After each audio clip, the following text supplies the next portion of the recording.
Bonds is like, it's like a stock, but like it's. God, my econ teacher would hate me right now.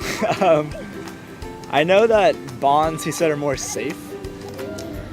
Bonds? I don't know. You buy the bond and you just save it, right? I feel like, man, I don't know, I forgot.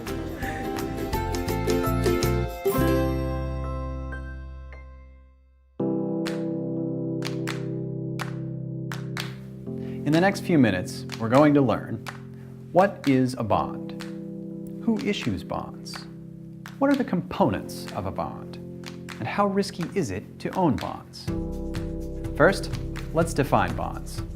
A bond is a legal agreement between a borrower and an investor. An investor lends money with the expectation of having the loan repaid plus interest.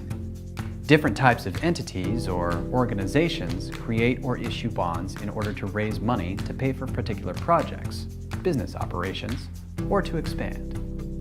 There are many types of entities that issue bonds. A government, like the US government, might issue bonds to fund national defense programs. A municipality, like New York City, might issue bonds to build a new subway station. A company, like AT&T, might issue bonds to build a faster telephone network. By using bonds, these different entities are essentially creating loans to fund their specific projects. Bonds have the following characteristics. First, a maturity date, which is the day that the borrower is required to pay back the full amount. Take our New York City example. The city would have to repay the loan amount at a certain predetermined date in the future. Next, bonds have what is called an interest coupon. In exchange for loaning money to New York City, the city pays investors interest on a quarterly or annual basis. Lastly, bonds have a rating, which is assigned by agencies like Standard & Poor's or Moody's.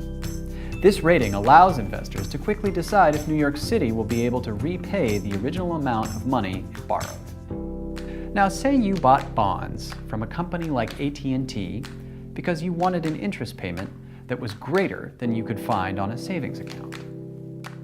How risky is it to invest in these bonds?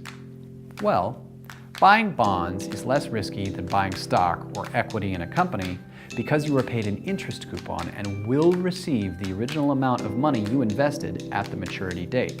In addition, if AT&T goes bankrupt, the equity of the company would be worthless, whereas the bonds might still be paid back. So why would you buy or sell bonds?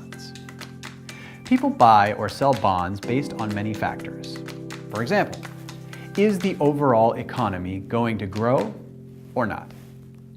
Are the interest payments an attractive source of income? Are global interest rates rising or falling? The price of bonds is inversely related to interest rates. If interest rates rise, bond prices will go down, and many more factors. Let's take a quiz to recap.